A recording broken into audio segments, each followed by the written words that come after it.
The pains we are going through, I have not seen any sign that it's going to be better.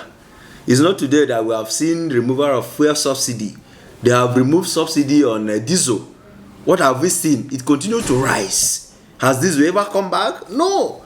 Has there been any effect to the removal of either diesel or kerosene? No. It's going to be the same story with petroleum, with petrol. Then the electricity, majority of Nigerians, including myself, didn't know that there was any subsidy in electricity. You said there was subsidy, and you now remove it. Now the increment is more than 3 times of what we used to pay before.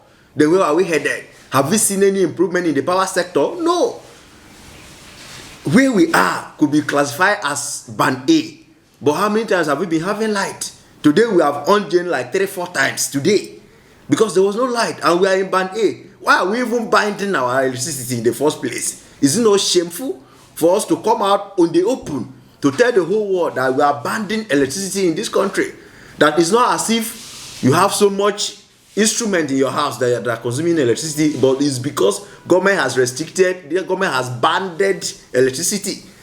That if you are poor, you cannot have more than 2-3 hours electricity, and if you are rich, you can have so hours electricity. It shouldn't be so. It should rather be that you have so much equipment in your house, therefore you are consuming so and so.